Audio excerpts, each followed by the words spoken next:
Welcome to யாவரும் கேளீர். நான் உங்க பத்ரி பேசுறேன்.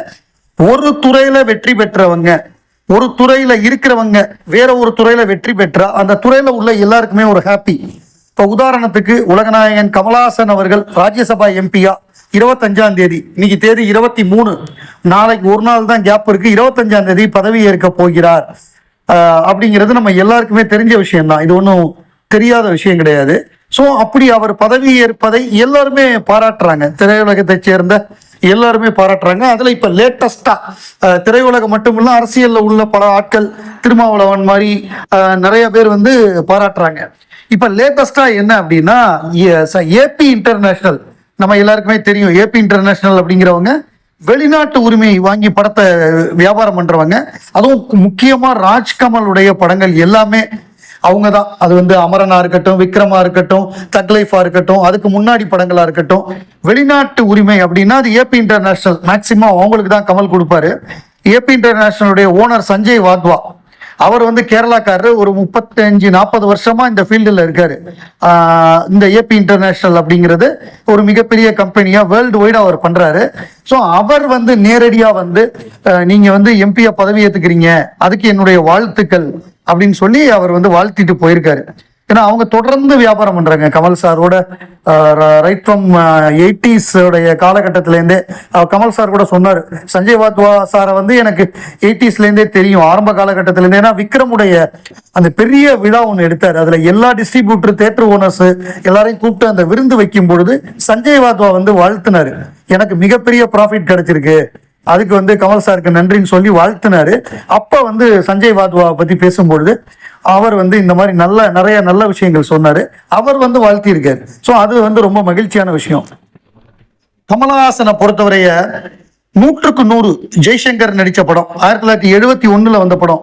அதுல வந்து ஆரம்பிச்சு 74 ஐநானு படம், அந்த படம் வரைய உதவி நடன இயக்குனரா கமல் இருந்திருக்காரு.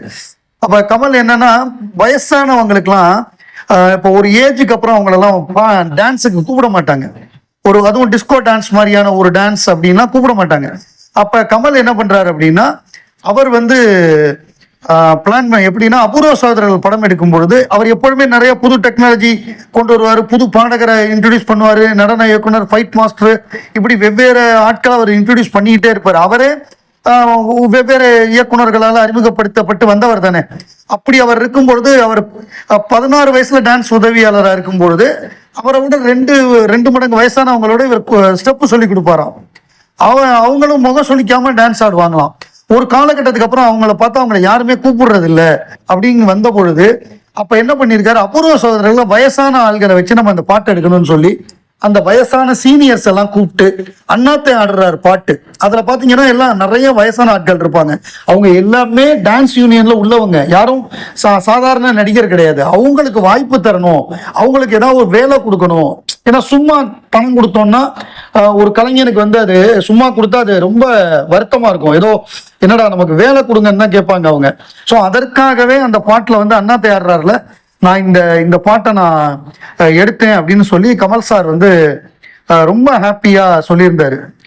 ஹிந்திக்காரங்களுக்கெல்லாம் படமே எடுக்க தெரியல, ஹிந்தி படங்கள் எதுவுமே ஓடுறது இல்லை, பொதுவா யாரும் வந்து தியேட்டர்லயே வந்து பாக்குறது இல்லை, எல்லாம் ஓடிடியில தான் பாக்குறாங்க, இப்பெல்லாம் லவ் படம் எடுத்தா ஓடாது, சாங்ஸ் எல்லாம் யாருங்க ஃபுல்லா பாப்பா, இது ரீல்ஸ் காலங்க, ஃபுல் சாங்ஸ்லாம் யாரும் உட்கார மாட்டாங்க, இப்படி பல்வேறு கருத்துக்கள். ஈவன் மணிரத்னமே படத்துல பாட்டு எல்லா பாட்டையும் தூக்கி விட்டாரு, ஒரு பாட்டை கூட வைக்காம. கேட்டா இது ரீல்ஸ் காலம், அவங்க மொபைல பாப்பாருனாரு. இது எல்லாத்தையும் உடைக்கிற மாதிரி ஒரு லவ் படம் எடுத்து அதுல சாங்ஸ் வச்சு ஹிந்தி படமா எடுத்து அந்த படம் 4 நாள்ல 150 கோடி ரூபாய் கலெக்ட் பண்ணியிருக்குன்னா அது வந்து சையாரா படம். மோகித் ஷூரி ஆஷிகி 2 எடுத்த மோகித் ஷூரி டைரக்ட் பண்ணியிருக்கிற படம். இந்த மாதிரி நிறைய படங்கள் ஒவ்வொரு காலகட்டத்திலையும் ஒரு லவ் ஸ்டோரி எப்பொழுதுமே, அந்த மரோச்சரித்ரா, ஏக் துஜே கேலியே, அப்புறம் இது வந்தது இதே தேத்திரிடாதே. அதாவது எப்படின்னா, ஹீரோயினுக்கு ஏதாவது ஒரு பிரச்சனை இருக்கும், இல்ல ஹீரோயினுக்கு மட்டும் ஏதாவது ஒரு வியாதி இருக்கும். அந்த சோக பின்னணியில 2 பேரும் சந்திப்பாங்க. ஹீரோ ரகடா இருப்பாரு, அப்புறம் மோதல், அதுக்கப்புறம் காதல், அதுக்கப்புறம் கடைசியில என்னாச்சு அப்படின்னு இந்த மாதிரி நிறைய படங்கள் வந்திருக்கு. வசந்த மாளிகை காலத்துல இருந்து வாழ்வே மாயம், நம்ம எவ்வளவோ படங்கள் பார்த்துருக்கோம். அதுல மிக முக்கியமான படம் இதே திருடாதே. அதுல வந்து 2 பேருக்குமே கேன்சர், 2 பேரும் 6 மாசம் தான் உயிரோட இருப்பாங்க, அதுக்குள்ள லவ். ஸோ இந்த மாதிரி படங்கள். ஆனால் அதில் முக்கியமாக சாங்ஸ் வந்து மிக முக்கியமான ஒரு பங்கு வகிக்கும். அந்த மாதிரி படங்கள் பெரிய வெற்றி பெற்றிருக்கு ஒவ்வொரு காலகட்டத்திலையும்.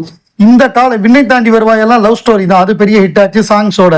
இப்ப பார்த்தோம்னா இப்ப அந்த மாதிரி படங்கள் ஓடாது, எல்லாமே பெரியம்மா கண்ணு பெரிய பீரங்கியை தூக்கிட்டு வந்து ஹீரோ எல்லாம் சண்டை போட்டாதான் படம் ஓடும், இந்த மாதிரி லவ் படங்கள்லாம் ஓடாது, பாட்டெல்லாம் ஆடியன்ஸ் உட்கார மாட்டான் அப்படிங்கிறத உடைச்சு சையாரா அப்படிங்கிற படம், அந்த படம் பாத்தீங்கன்னா 4 நாள்ல 150 கோடி ரூபாய் கலெக்ட் பண்ணிருக்கு. ஹிந்தி படம். இப்ப எந்த லாங்குவேஜ்லயுமே எந்த படமுமே ஓடாத காலகட்டத்துல சையாரா வந்து டே 5 மோஹித் ஷூரி ஆஷிகி 2 டைரக்ட் பண்ணவர் 150 crore அதை டச் பண்ணிருக்கு. அஹான் பாண்டே அனீத் பட்டா 2 பேரும் பிரமாதமா நடிச்சிருக்காங்க. சாங்ஸ் எல்லாம் பெரிய ஹிட். இது வந்து மொமெண்ட் டு ரிமெம்பர் அப்படிங்கிற கொரியன் படத்துடைய காப்பி அப்படின்னு சொல்றாங்க. கொரியன் படத்தோட காப்பினாலும் கொரியன் படங்கள்ல வந்து பாட்டெல்லாம் இருக்காது, இவங்க அழகா எல்லா பாட்டும் பயங்கர ஹிட். நீங்க அந்த ஆல்பம் யூடியூப்ல கேட்கலாம்.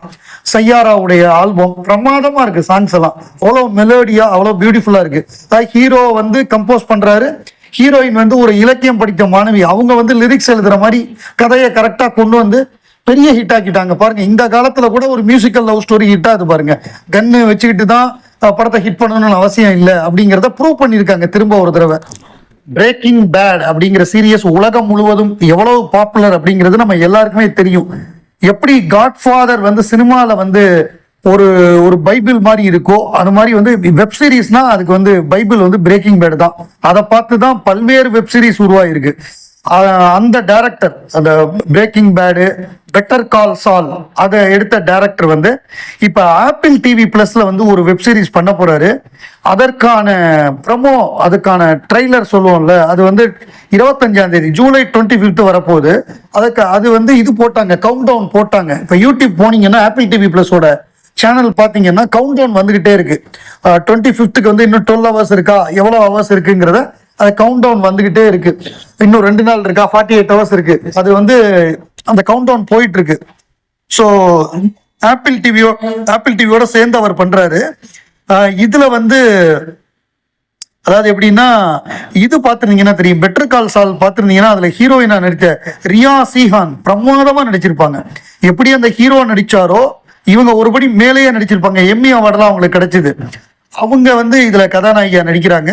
ரொம்ப எல்லாம் ஆவலோட எதிர்பார்க்கிறோம். அந்த மாதிரியே பிரேக்கிங் பேட் மாதிரி ஒரு சீரீஸ் வராதா அப்படின்னு ஏங்கிட்டு இருக்கோம். அதை விட பெட்டரா ஒண்ணு கொடுத்தாருன்னா அதுதான் ரசிகர்களுக்கு பெரிய தீனியா இருக்கும். இந்த வருஷத்துல நான் வெப் சீரிஸே பார்த்தது இல்ல அப்படின்னு சொல்றவங்க பிரேக்கிங் பேட் அவசியம் பாருங்க, நெட்ஃபிளிக்ஸ்ல இருக்கு.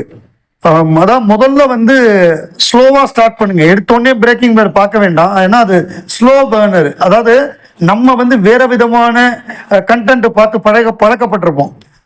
டக்குன்னு வந்து நம்ம இந்த மாதிரி பார்க்குறப்ப நம்ம மைண்ட் ப்ராசஸ் பண்ண கொஞ்சம் டைம் எடுக்கும். அதனால கொஞ்சம் வெவ்வேறு வெப் சீரிஸ், இந்தியன் வெப் சீரிஸ்லாம் பார்த்துட்டு அந்த ஃபார்மேட்டுக்கு உங்களை தயார்படுத்திட்டு அதுக்கப்புறம் பிரேக்கிங் பேட் பாருங்க. நெட்ஃபிளிக்ஸ்ல பிரமாதமா இருக்கும். பிரேக்கிங் பேட் மட்டும் இல்ல, நார்கோஸ் இருக்கு, ஸ்ட்ரேஞ்சர் திங்ஸ் இருக்கு, நார்கோஸ் மெக்சிகோ இருக்கு, நிறைய இருக்கு, ஏகப்பட்ட வெப் சீரிஸ் இருக்கு. அதெல்லாம் எல்லாமே நீங்க பார்க்க ஆரம்பிச்சீங்கன்னா இன்னும் உங்களுடைய ரசனை இன்னும் மேம்படும்.